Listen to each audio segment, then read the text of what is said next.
kira new grip ni bang medwa kon dun sang khaping dung di kat lai yit le re về cơ pro lại như giàu thuế quan cơ tổng thống Donald Trump đưa Việt Nam do nên luôn lui rồi về cơ pro hiện là lại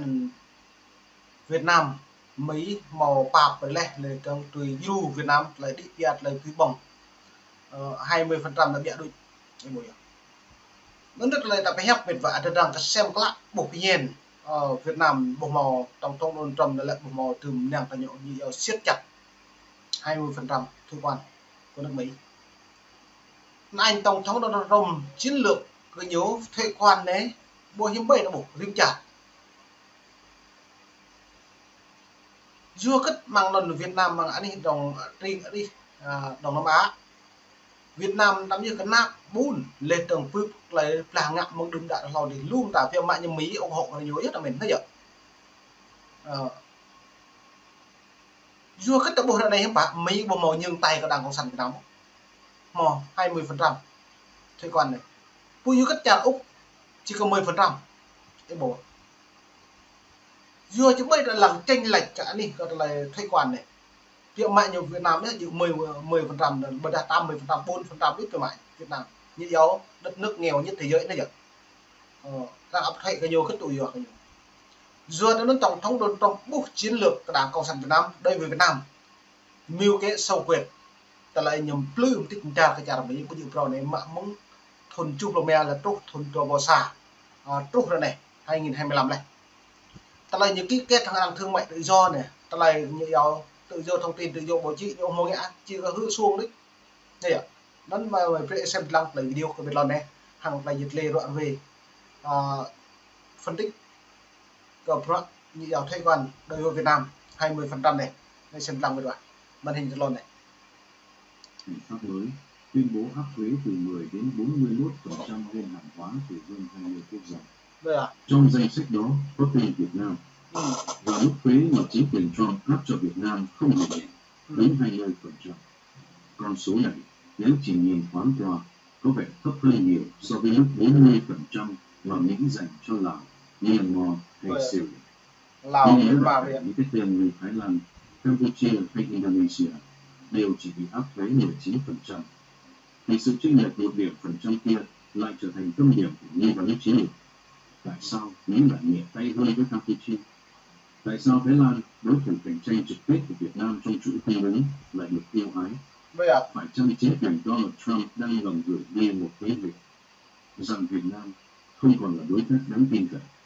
Hay tệ hơn, đang bị đánh đồng với Trung Quốc trong mô hình tái xuất khẩu trung gian? Cú đánh 2 tầng từ phía Washington, bao gồm mức thuế chính thức 20% cộng với thuế trừng phạt 40% cho bất kỳ hành vi lách luật nào, đang tạo ra một chấn động chiến lược và không ai có thể làm ngơ. Bởi lẽ, đây không còn là câu chuyện của một ngành hàng, một container hay một doanh nghiệp xuất khẩu, mà là dấu hiệu cho thấy Mỹ đang sắp xếp lại bàn cờ thương mại toàn cầu. Rồi à? Ruột này nó nên tạo bộ tôi hắng Thái Lan, đối đà Lào, Campuchia. Vừa trong bây là lại thuê quan là lại trình mò trà đó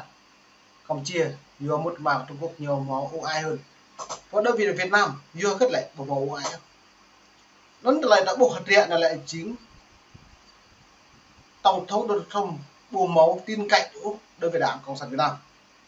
Cất lại thuê quan này xa tua tới như thâu chính phủ Việt Nam bộ máu thực thi các bộ luật ta lại tự do thương mại áo chỉnh này là nó nên được áp thuế đối với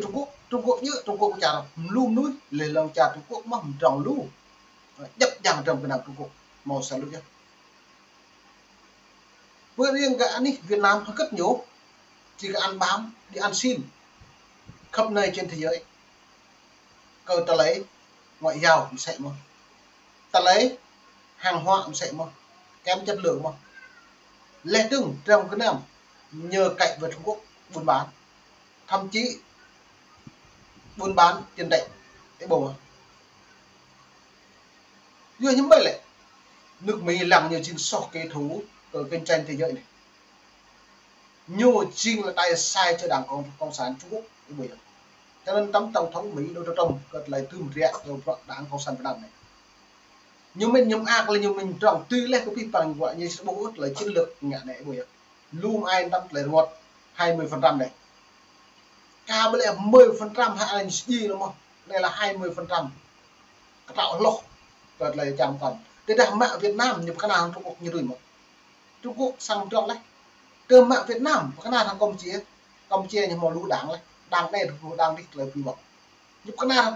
tôi trở lại chặt hai nhưng mà như chợ thay một ăn thử hàng hóa chất lượng ngoại giao rằng thực thi lên trang tra rằng một đồng minh đối Việt Nam đồng minh là lấy đồng minh chỉ là duy nhất Trung Quốc kéo thêm bên đơn đông Cuba kéo bên đơn đông Nga tâm đấy hai này Nga nó mong niệm vào tương lai sụp đổ đấy neo các lấy công vấn để bây giờ lấy gì bằng lại cả bộ lễ ở Trung Quốc rồi nên mày phải xem một các lấy bình luận rồi lấy lên này và Việt Nam đang được đặt vào đúng trung tâm của bài kiểm tra niềm tin. Martin kính chào quý khán giả đang theo dõi Thế cờ quốc tế. Chưa đầy 6 giờ sau khi xác lệnh thuế được ký, Tòa Bạch Ốc chính thức công bố danh sách thuế suất áp lên từng quốc gia. Mức cao nhất Syria và Myanmar 41%, Lào 40%, Ấn Độ 25%. Nhưng đáng chú ý nhất là 3 quốc gia nằm cùng khối ASEAN, Thái Lan, Campuchia và Indonesia đều chỉ bị áp thuế 19%, còn Việt Nam là 20%. Một sự chênh lệch tưởng chừng nhỏ, chỉ 1 điểm phần trăm, nhưng trên thực tế lại là ngòi nổ trong một cuộc chuyển dịch chuỗi cung ứng hàng triệu đô la. Trong bối cảnh thương mại toàn cầu bị vỡ cấu trúc sau đại dịch, chiến tranh và các lệnh trừng phạt, chỉ cần 1% thuế chênh lệch cũng có thể khiến hàng loạt tập đoàn đa quốc gia dịch chuyển nhà máy. Và khi Mỹ chính thức ban hành một cơ chế thuế 2 tầng bao gồm ruột lên nó nhớ có biết bằng đã bộ mong đi và năm tương lai đối với Đảng Cộng sản Việt Nam lưu trả một phần một đi một cái bằng lần trả Việt Nam đang có thể rút vốn hay là chuyến công ty này đợi công ty trả một phần lại mong bao nhiêu bộ tao cũng lấy hệ địa để lần trả bởi là vì bằng thổ địa lên lần trả bởi các tạo lấy Mỹ gì đó thôi quan này buộc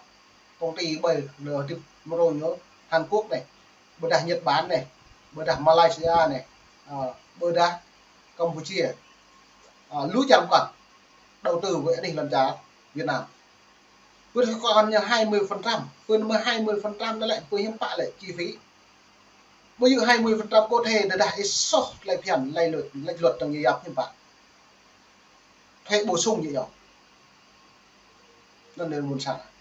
nó lại thuế bổ sung nó lâu để Đảng Cộng sản Việt Nam gì chỉ gặp này 20% chỉ bình thường được Duân nó là bình như chuyên gia là phân tích về kinh tế giá thị trường toàn cầu trong nước ngoài nước Việt Nam tôi lông lầy của mặt như tụ kem bơi rừng vực sâu tụ bơi là đầy lòng bằng lông lầy đây là dòng đồng sản Duân nó có mày đúng hàng này dịch lệ xem là video đứng hàng này rồi đây này thuế cơ bản từ 10 đến 41% và thuế trừng phạt bổ sung 40% nếu hàng hóa bị nghi ngờ là tái xuất 40% là thuế như nhau thì tất cả bổ sung quốc gia bị đánh vào hệ thống logistics đa tầng sẽ lập tức rơi vào tầm ngắm. Trong số đó, Việt Nam là cái tên không thể tránh khỏi. Bây giờ Việt Nam không bao giờ tránh khỏi tại vì từ đâu có từ Trung Quốc thòng lam của họ như nhau và là bình nuôi buôn sản của nuôi ngọc và cào lúc nào và phát hiện một số lượng lớn hàng hóa tham lam có nguồn gốc nguyên kiện từ Trung Quốc đang quay ngược trở lại thị trường Mỹ. Bây giờ chính điều đó linh kiện Trung Quốc đang quay lại thị trường của Mỹ mang luôn liên quan không bao giờ thoát được Việt Nam nữa. Myanmar và Pakistan. Nhưng khác với nhóm bị phạt ở mức kịch trần, Việt Nam lại được đặt ở ngưỡng trung dung, không quá nặng cũng không quá nhẹ. Không có nặng không có lại quá nhẹ như vậy đó. Bởi nếu Mỹ thực sự coi Việt Nam là mắt xích thay thế cho Trung Quốc như truyền thông từng ca ngợi, thì mức thuế lẽ ra phải thấp hơn Thái Lan, Indonesia hoặc Campuchia. Nhưng thực tế thì ngược lại. Campuchia dù là quốc gia nhỏ hơn, có ít ngành hàng xuất khẩu chiến lược hơn, lại chỉ bị áp thuế 19%. Còn Việt Nam dù là đối tác có kim ngạch xuất khẩu sang Mỹ thuộc top đầu Đông Nam Á, lại bị đánh thuế cao hơn Campuchia, cao hơn Thái Lan, và chỉ thấp hơn Ấn Độ đến 5 điểm phần trăm. Bây giờ câu hỏi đặt ra do lên đó mình vả màu dần của hẹp dần thì có hỏi đặt ra cơ bản là do những bạn Campuchia 19% mang lên Thái Lan sẽ mất nó đã bộc pi bằng nó kẹo thì thuế quan là lần chặt bởi nhầm trọng đi ra lấy tầm cái nằm hàng hoại này đi lần chặt nó ta bồi thay lú đi ạ cứ nên lần chặt tôi Việt Nam lần nó nắp bùn cái nắp lịch làm tầm chứ lấy lú lại cả bà mày mọc lên đầu bình nuôi hoặc là chị là hàng hoại này thì bột mò là mọc chưa cất những định nửa cỡ cỡ lấy 20% này nên về xem pi bằng yang đây mình về không buồn sang xem lăng cả tiệm mình đặt đằng này là pi mong này mày mong đi mong mình đủ đằng lúc na đang có sản Việt Nam màu là rung vật cái nạn buồn sang doan vật buồn sang đi gà sẽ một lời tụt chia lên trong các lời sĩ trong cái nào một điểm nào có cuộc này vi phạm mình về không buồn sang thập niên sinh ra